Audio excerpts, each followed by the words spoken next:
Hello, my Berry Aftercare friends. I hope you're listening to the podcast and I hope you're watching the video because you have become a part of the larger Berry Aftercare program.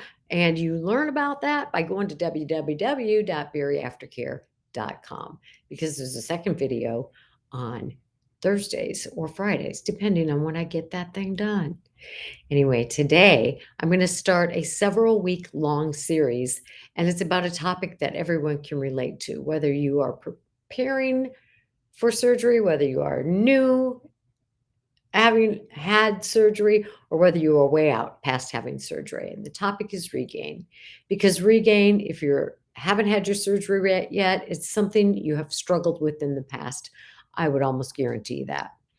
If you are brand new, having had your surgery, you don't want to get any regain. You're in the process of losing that weight and you want to keep that weight off. And if you're further down the road after your surgery, chances are you may have regained some and maybe some more than you would like of those pounds you have lost. So we want to call this series Refuse Regain. If you've lost or if you've already regained some weight, don't worry about it. You can lose it by using these exact same skills, the skill set that we're going to be talking about. And remember, you're not alone. You're not alone. If you haven't had surgery yet and you're already worried about regain, you're not alone. If you've just had surgery and you're worried about regain, don't worry, you're not alone. And if you've had surgery and you have regained, you are most certainly not alone. So, what is the percentage of people who regain their weight after surgery? Well, I have no idea. And I could read the professional literature and I could give you some numbers, but I have suspicions about those numbers. And I know there's so much good that can come from research, and we need those numbers. But I also know that when you try to get information from post-ops, it can be very, very difficult because post-ops oftentimes don't follow up as they say they will sometimes before surgery with their follow-up appointments. Sometimes if people regain, they don't come back because they're embarrassed or feel ashamed. So I think it's really, really difficult to get accurate numbers on the percentages of regain following each of the surgeries. Now, there are some numbers out there based on the data that they can gather, and those have some value. But the point is, you probably know somebody who's regained after having weight loss surgery, and you probably know somebody who hasn't regained. We want you to be the person that absolutely refuses to regain.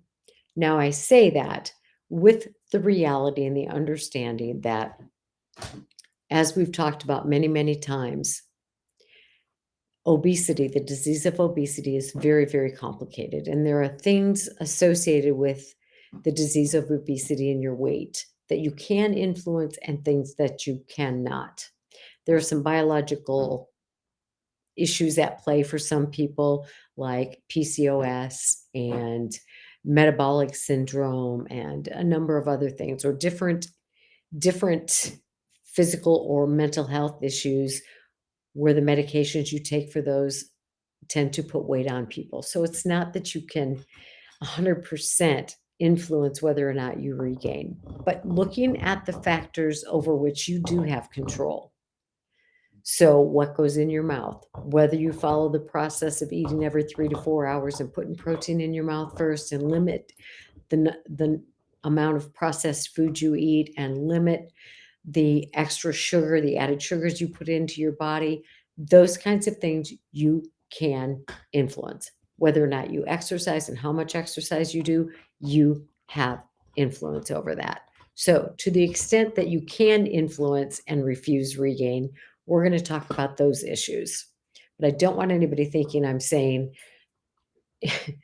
if you eat just right and if you exercise just right, there's not a possibility for regain, because there is, because our bodies are so complicated. Medications, illnesses have an influence also. But we're going to take care of the things we can, because we can't spend a whole lot of time worrying about the things we can't.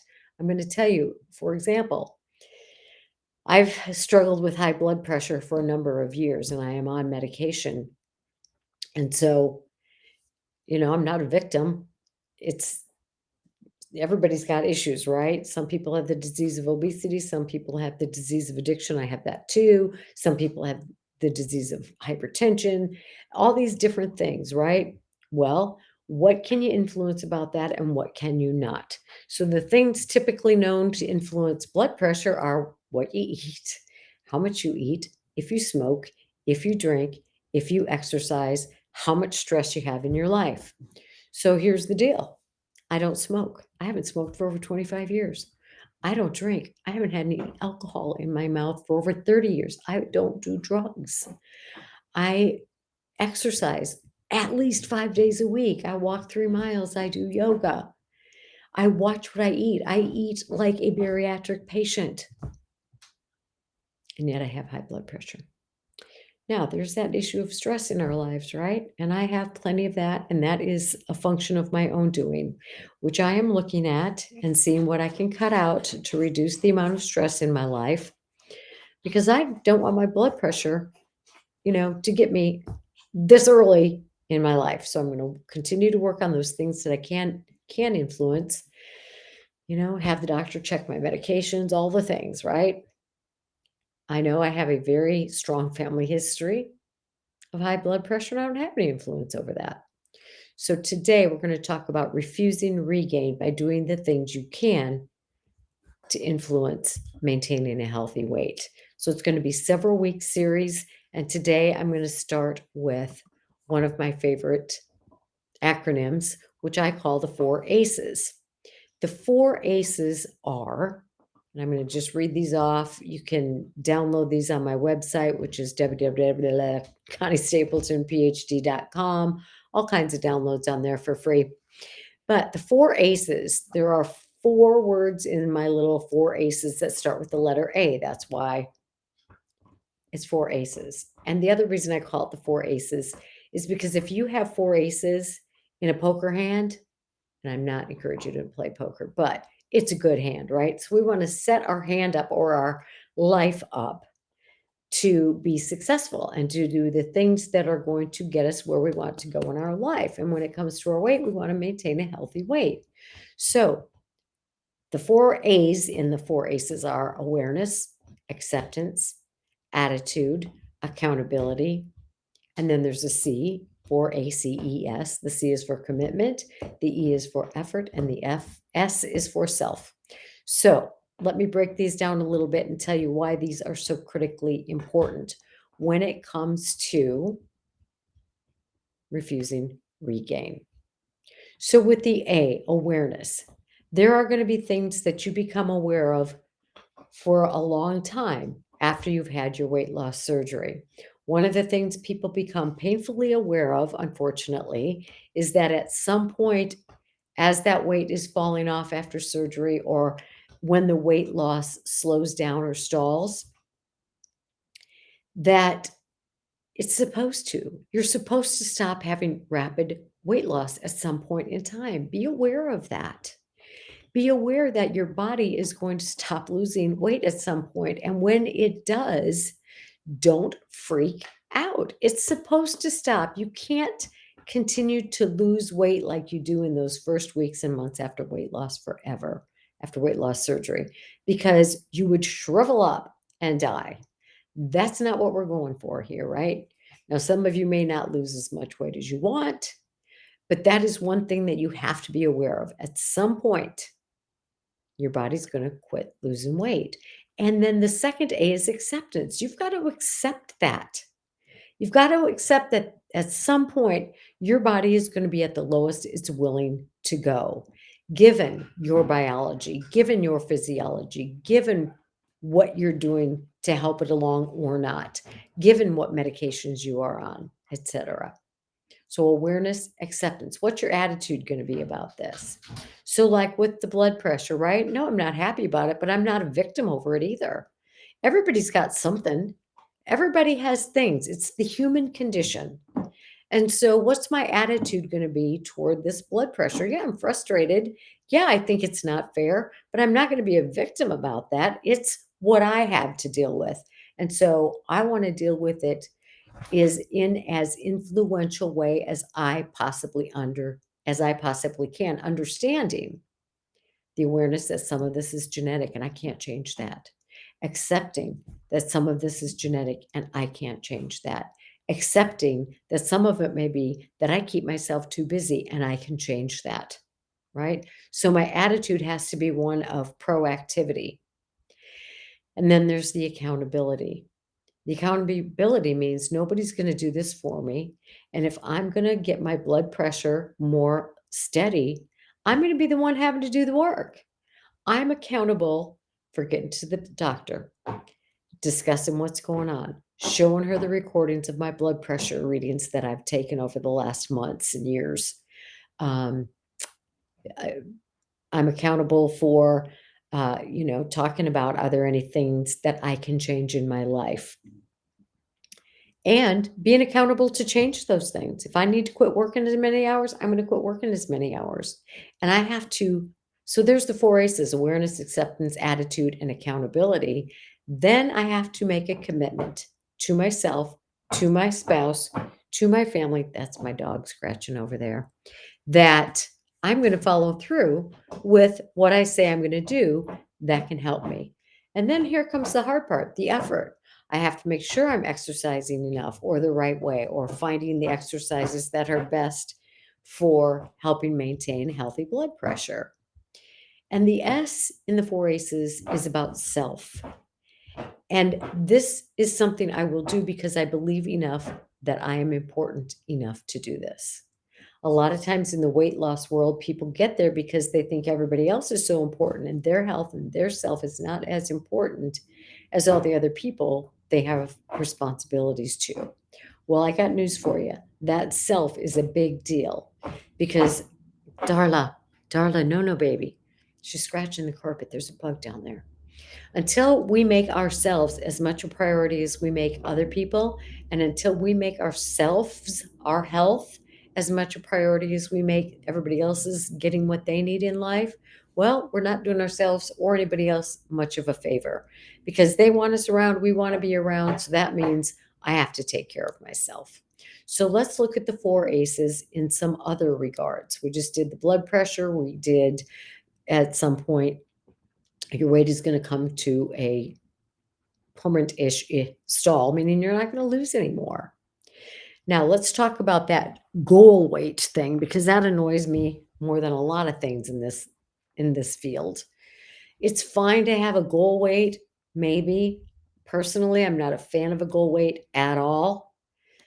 I know it's something to shoot for. I know it keeps you excited and enthusiastic, but a goal weight is never going to be the same for every person of that height and that gender. Not every woman who's 5'7" is going to end up weighing whatever that chart says. Not everyone who's 5'4" is going to weigh whatever that says. Not every man who's 6'2" will weigh what that chart says. It's not a reality. It's a guide. So the awareness is that your body is different than other people's. Your physiology, your issues related to being able to lose weight, your propensity to regain weight based on those things we talked about a minute ago, like other health issues, like medications that you have to take, like PCOS and insulin resistance, they're all going to impact what your goal weight is, what your bottom weight is going to be. And it may not be what you set in your mind or what the doctor said they could get you down to. So awareness that, yeah, you might want to have a goal weight and shoot for it, but awareness and acceptance that you might not get there. And the problem I have with goal weight is that it affects people so negatively. They say they want to be healthy and have a better quality of life, and then they get that, but they're not at that goal weight, and then they think they're a loser and a failure, and they go back to that damn diet mentality that doesn't work ever.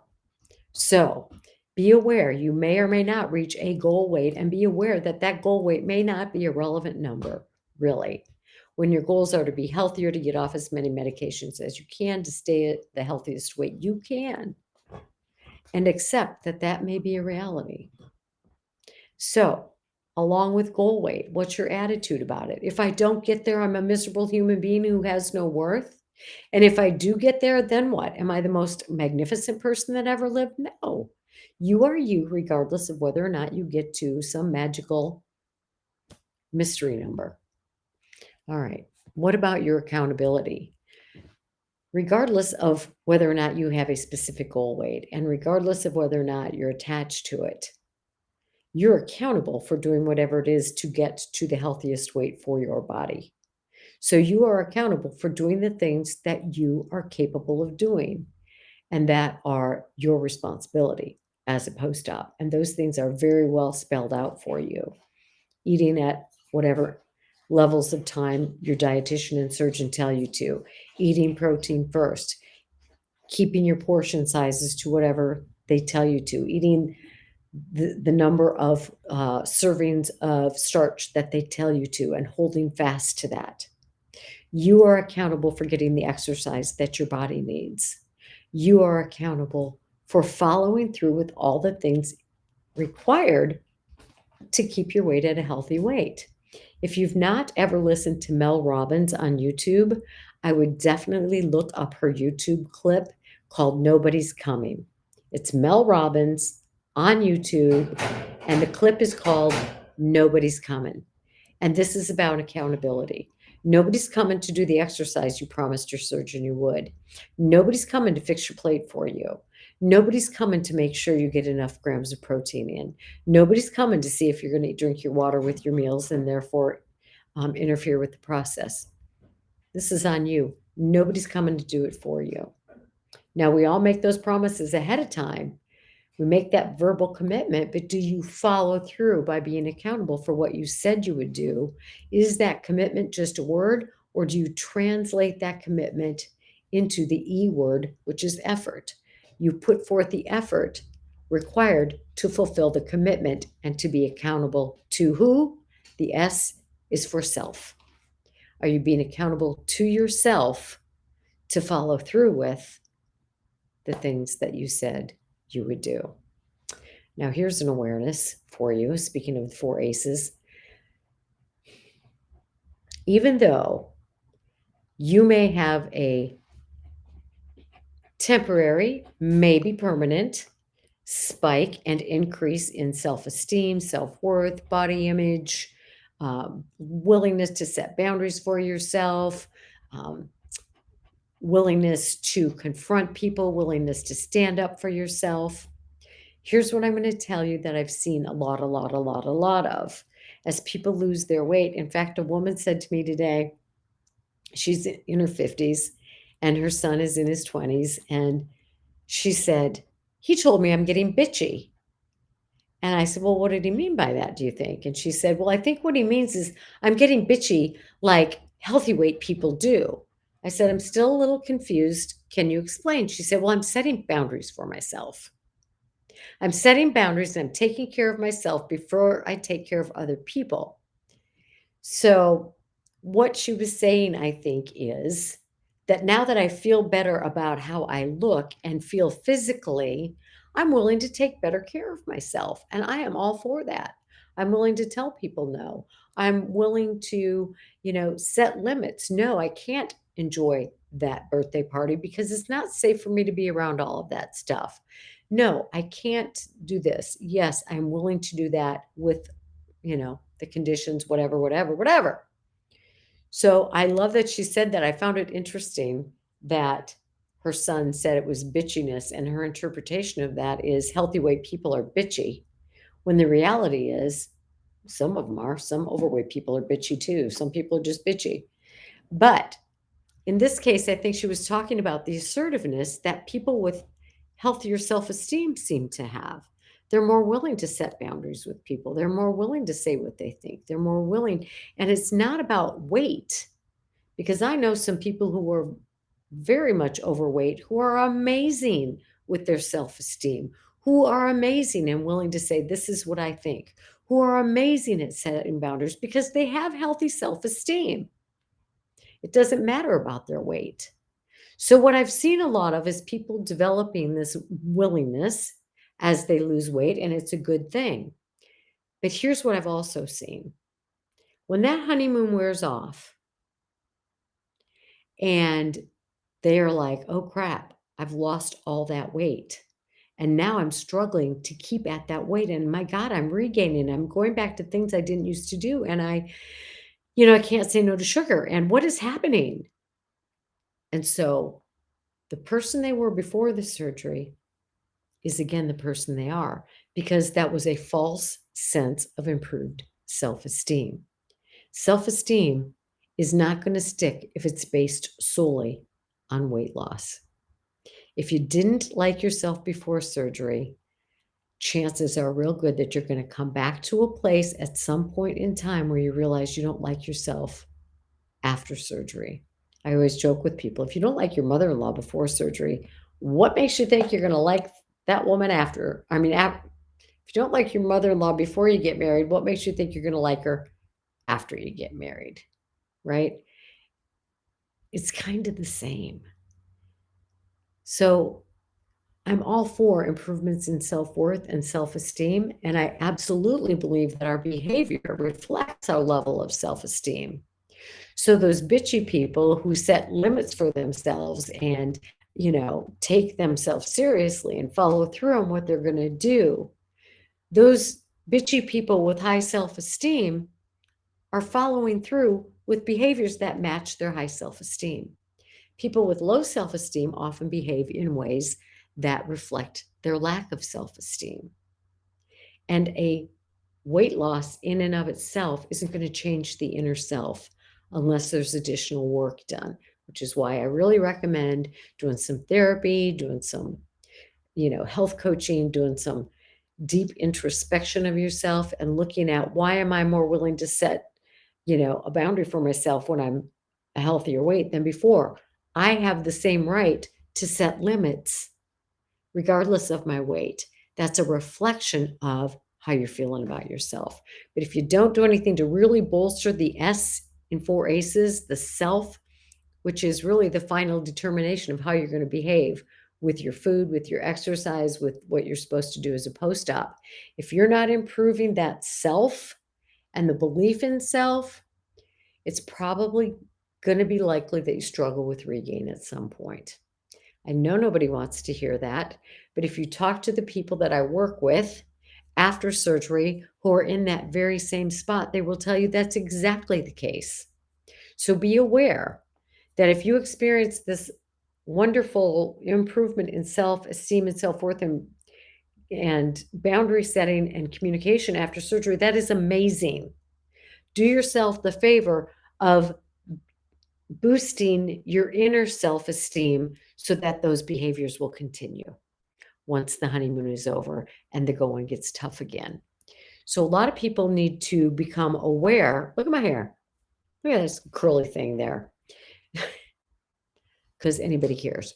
Okay. So be aware going into this surgery that at some point things are likely going to get difficult. And again, nobody wants to believe that going into surgery. Nobody wants to believe that in the early stages after surgery when that weight is fallen off. But I'm telling you, I've been around this field for getting close to 20 years, and it does happen.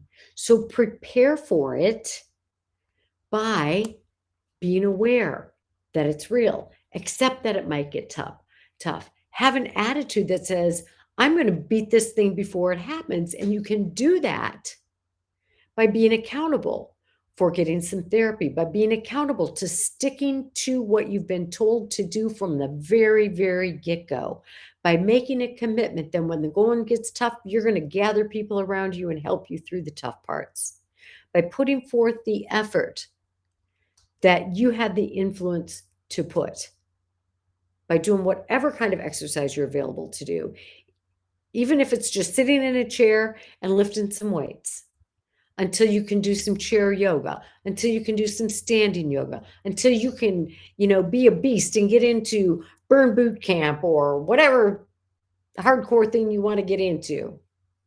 But take the accountability to make sure that you're going to refuse to regain. I'm going to put a worksheet out with the 4 ACES and ask you to write through some examples of this. It would be a great thing to take to your program support group and work through with some other people. Maybe you can give it to your support group leader and they'd be willing, to work through it as a group, as an exercise. Each one of these things that I'll go over for the next several weeks are an opportunity to help yourself and others learn more about refusing to regain and the steps that you've got to take. We've talked about the gotta do's before, and they're part of this refusal also. A lot of these things, many of you have heard me talk about before, but I'm going to continue to repeat these in this series because they're critical. I don't want you to regain your weight. The surgeon doesn't, the PA doesn't, the nurses don't, the bariatric coordinator, the exercise people. Nobody at the program wants to see you regain weight. Your family doesn't want to see you regain weight. Your kids, your parents, your siblings, your friends. You are the only one that can do this. You are the only one. So again, I refer you to Mel Robbins. Nobody's coming. All right, guys. I hope that this series will be positive and uplifting for you and not depressing. I know it sounds like it could be depressing because it's like, oh my God, everybody struggles with regain. Not everybody, but I will tell you that the vast majority struggle with some regain, and that's not a big deal. It's not a big deal to regain a little bit of weight after you get to your lowest weight. That's the majority of people. But if you get to the point where your weight regain is being accompanied by additional health complications that you lost in the loss process, you don't want to go there. Refuse to regain. Refuse to regain. Make that a mantra and follow those steps.